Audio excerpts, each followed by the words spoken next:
नमस्कार स्टूडेंट। इस वीडियो में कुछ इंपॉर्टेंट क्वेश्चन मैं आपको कराऊंगा, लेकिन मैं आपको शॉर्ट फॉर्म में बता देता हूं कि अनअकैडमी आपको क्यों ज्वाइन करनी चाहिए। चलिए जरा देखिए एक बार। मैं आज आपको बताऊंगा कि आपको अनअकैडमी को क्यों ज्वाइन करना चाहिए, उसको ज्वाइन करने से आपको क्या फायदा। नंबर 1, यहाँ पर अनअकैडमी पर बहुत सारे एजुकेटर, आपको जो एजुकेटर अच्छा लगता है आप उसे फॉलो कर सकते हैं और उनसे पढ़ सकते हैं। डिफरेंट टॉपिकों को पढ़ाने के लिए डिफरेंट एजुकेटर अवेलेबल हैं। आप अपने हिसाब से अपने टॉपिक चैप्टर को डिसाइड कर सकते हो, आपको कौन सा चैप्टर पढ़ना है और कौन सा चैप्टर नहीं पढ़ना है।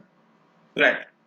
दूसरी बात यह है कि यहाँ पर time to time batch start होते रहते हैं। ऐसा नहीं है कि अभी स्टार्ट हो रहा है batch, time to time batch start होते रहते हैं। ठीक है, तो आप जब चाहे बैच को ज्वाइन कर सकते हो। दूसरी बात, यहाँ पर ओलंपियाड के लिए 1 ईयर कोर्स अवेलेबल है, 2 ईयर कोर्स अवेलेबल है, फाउंडेशन के लिए 1 ईयर कोर्स अवेलेबल है, 2 ईयर कोर्स अवेलेबल है। अभी भी 16 जून को एक बैच स्टार्ट होने जा रहा है। बहुत सारे एजुकेटर्स अवेलेबल हैं, एक से एक अच्छा एजुकेटर अवेलेबल है, आप जिस चाहे उसे फॉलो कर सकते हैं। ध्यान रखिएगा, टेस्ट अवेलेबल है, केवल ऐसा नहीं मैथमेटिक्स का भी है, या फिजिक्स का भी अवेलेबल है, केमिस्ट्री अवेलेबल है, एसएसटी अवेलेबल है, जो भी सब्जेक्ट आपको रिक्वायरमेंट है वो सब कुछ अवेलेबल है। 9th 10th 11th 12th foundation, advance, ठीक है, सब कुछ आईआईटी लेवल का अवेलेबल है और दूसरे कंपटीशन लेवल के लिए भी यहाँ पर अनअकैडमी पर अवेलेबल है। दूसरी बात, आप केवल टेस्ट सीरीज के लिए भी ज्वाइन कर सकते हो। यहाँ पर 20 जून से आईआईटी फाउंडेशन की टेस्ट सीरीज स्टार्ट हो रही है, आप चाहे तो उसको भी ज्वाइन कर सकते हो। ठीक। दूसरी बात है, इनको ज्वाइन करना बहुत ईजी है। ज्वाइन करना बहुत ईजी है। आप क्या कर सकते हो, आप वेबसाइट के थ्रू जा सकते हैं। लैपटॉप पर है तो आप वेबसाइट पे चले जाइए, अनअकैडमी की वेबसाइट पे चले जाइए, वहां पर अपने को लॉगिन करिए और आपको जो कोर्स खरीदना है आप उसे खरीद सकते हैं। या आप मोबाइल पर अनअकैडमी का ऐप डाउनलोड कर लीजिए और वहां पर जाके अपने को रजिस्टर करिए और आपको जो प्रोग्राम खरीदना है, ठीक है, जो कोर्स आपको खरीदना है, जिसकी आपको तैयारी करनी है, जिस लेवल की आपकी क्लास है, आप वहां से उसको खरीद सकते हो। विश्वास करिए, मेरा व्यक्तिगत ओपिनियन है, ये प्लेटफॉर्म आज की डेट में ऑनलाइन एजुकेशन के लिए सबसे अच्छा प्लेटफॉर्म। एक बार आप जाके जरूर विजिट करिए। चलिए सर, क्वेश्चन स्टार्ट करते हैं। आपके लिए यहां पर मैं दो कंसेप्ट पर दो क्वेश्चन डिस्कस कर रहा हूं। एक क्वेश्चन होगा नेचर ऑफ द रूट्स पर और एक होगा sum of the roots of product root के कंडीशन पर। यहां पर आपको इक्वेशन ये दे रखी है 7x² plus 12x plus 18 equal to 0। इसके दो रूट्स आपको मान लेता हूं एल्फा और बीटा हैं। ठीक है, आप बहुत अच्छी तरह से जानते हो कि ax² plus bx plus c यदि 0 के बराबर है और यदि इसके दो रूट्स एल्फा और बीटा हैं तो इनका सम हमेशा माइनस बी अपॉन ए आता है और प्रोडक्ट जो है वो हमेशा c अपॉन ए आता है। ठीक है ना, ये बात जानते हैं ना? नहीं जानते तो आप समझ लें इस बात को। क्लियर? आप यहां पर सम ऑफ द रूट्स निकाल सकते हो। एल्फा प्लस बीटा कितना होगा, माइनस का this upon this, means minus का 12/7 और product of the roots c upon a means 18/7। ये है। अब क्वेश्चन का रिक्वायरमेंट क्या, क्वेश्चन क्या चाहता है आपसे? क्वेश्चन चाहता है कि find the ratio of the sum of the square of the roots. Square of the roots, इन दोनों का sum, alpha square plus beta square, ratio with the product of the roots. Product of the roots से alpha beta, आपको बताना है कि इन दोनों का रेशियो क्या हुआ। Alpha square plus beta square upon alpha beta किसके बराबर आएगा, ये रेशियो की वैल्यू क्या आएगी? तो देखिए, आपको ये पता है कि एल्फा प्लस बीटा ये है और एल्फा इंटू बीटा आपके पास ये है। अब आपको ये डिसाइड करना है कि alpha square plus beta square क्या होगा। ये बहुत सिंपल सी आइडेंटिटी होती है। आप ये जानते हो कि एल्फा प्लस बीटा का मैं होल स्क्वायर करूं तो ये alpha square plus beta square plus 2 alpha beta आता है ना। यदि आप यहां से इसको निकालना चाहते हो तो इसे आप इधर ले आइए, तो आप alpha plus beta whole square minus 2 alpha beta equal to क्या कह सकते हो, 0 कह सकते हो। ठीक है ना, तो आप इसकी जगह पर रख लीजिए, क्या रख लीजिए, ये रख लीजिए alpha plus beta whole square minus 2 alpha beta upon नीचे क्या रहेगा, एल्फा बीटा रहेगा, राइट। इसको मैं अपनी कैलकुलेशन करने के लिए इसको स्क्रीन चला दूं और इसकी स्क्रीन चला दूं, कोई प्रॉब्लम आएगी क्या? नहीं आएगी। Alpha plus beta whole square upon alpha beta minus का 2 आ जाएगा। चलिए साहब इनकी वैल्यू पुट कर देते हैं।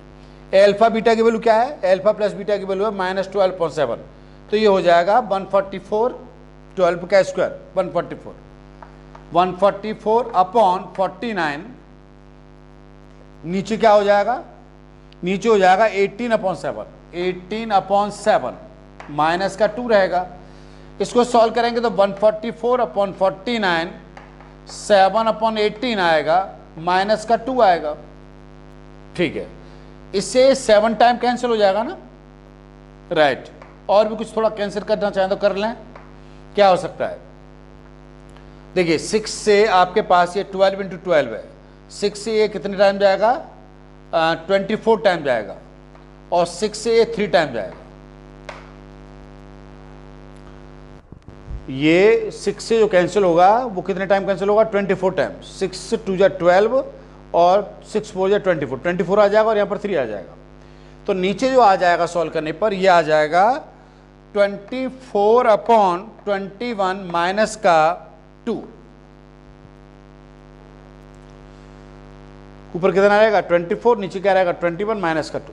एलसीएम ले लीजिए तो ये हो जाएगा आपके पास 24 माइनस का 42/21, इतना आएगा, ठीक है जी। सॉल्व कर लीजिए, 42 में से 24 कम हो जाएगा, आपके पास कितना रहेगा, आपका 8 और 18, ये हो जाएगा आपके पास -18 अपॉन कितना 21। और सिंप्लीफाई कर लीजिए तो ये आ जाएगा आपके पास -6/3 से 7, तो आपके पास जो रेशियो आएगा वो -6:7 आएगा।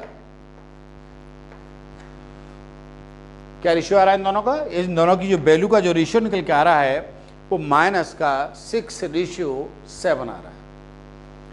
क्या समझा हमने इस कंसेप्ट में, इस क्वेश्चन में ये समझा कि यदि कोई इक्वेशन हमारे पास ये है तो इसके सम ऑफ द रूट्स हमेशा -b/a होते हैं और प्रोडक्ट ऑफ c/a होते हैं। दूसरी बात हमने ये सीखी, जब हमें एल्फा प्लस बीटा और एल्फा इंटू बीटा दे रखा हो तो हम alpha square plus beta square कैसे निकालते हैं, ठीक है ना।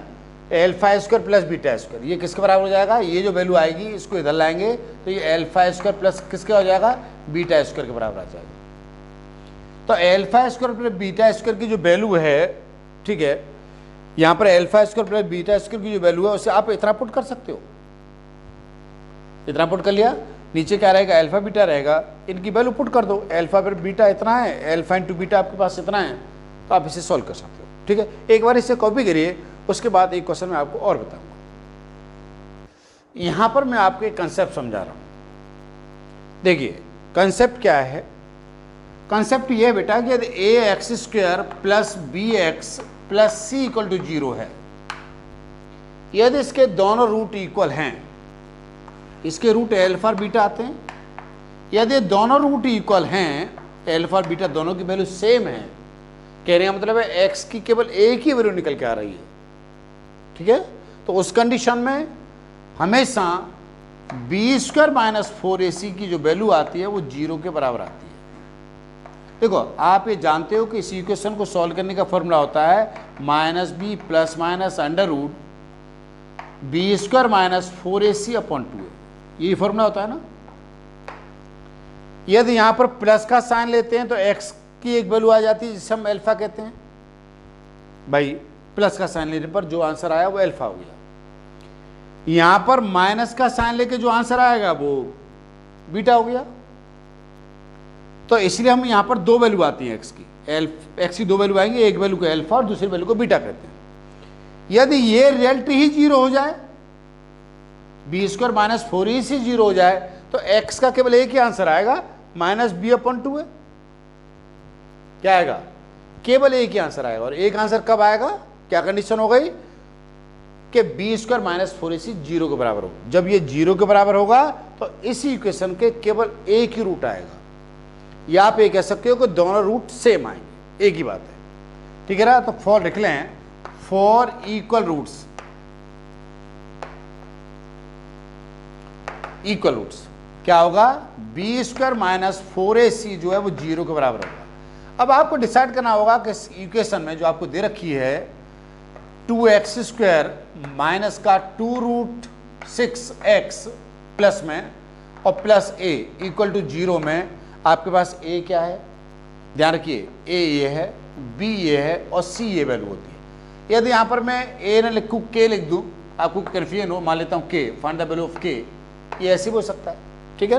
तो ये क्या हो जाएगा, k हो जाएगा, राइट। यहां पर a क्या रहेगा, a तो आपके पास ये रहेगा, b आपके पास ये रहेगा और c आपके पास ये रहेगा। तो पूछ रहा है कि k की वैल्यू बताइए जब इसके रूट्स इक्वल हैं। तो इक्वल रूट होने की क्या कंडीशन है, इक्वल रूट होने की कंडीशन है कि बी स्क्वायर माइनस 4ac जो है 0 के बराबर होना चाहिए। चलिए साहब, बी स्क्वायर माइनस 4ac को 0 बराबर रख लेते हैं, मीन्स इसका स्क्वायर करेंगे तो 2√6 का होल स्क्वायर करेंगे, बी स्क्वायर माइनस 4 इंटू ए कितना रहेगा, 2 रहेगा और c क्या रहेगा, c आपके पास k रहेगा, इक्वल टू कितना रहेगा, 0 रहेगा। ये 6 2 24 हो जाएगा, 24 इक्वल टू 8k हो जाएगा, ठीक है जी। तो k क्या हो जाएगा, 3 हो जाएगा। मेरी बात समझ में आ गई। यदि आप इस तरह के बहुत सारे क्वेश्चन देखना चाहते हो तो इस चैनल को सब्सक्राइब करिए। आपको सब्सक्राइब करने से फ़ायदा होगा कि आपके जो मेरे वीडियो मिलते रहेंगे। मेरा पूरा टारगेट होता है, पूरा उद्देश्य होता है कि आपके बोर्ड में 100% मार्क्स आएँ, आप IIT जैसी चीज़ के लिए फाउंडेशन तैयार कर सकें, ठीक है, प्लेटफार्म अच्छा तैयार कर सकें। आप NTSC एग्जाम्स दे रहे हैं तो उनमें आप बहुत अच्छे रैंक लग सकें, ठीक है। ये सारा मेरा उद्देश्य होता है। यदि आप इस तरह की वीडियो देखना चाहते हो तो जरूर सब्सक्राइब करिए और नीचे प्ले लिस्ट अवेलेबल है, प्ले लिस्ट पर जाकर आप बहुत सारे क्वेश्चन देख सकते हो, ठीक है। आज के लिए इतना ही, अपना ख्याल रखिए और खुश रहिए। Thank you very much, thank you.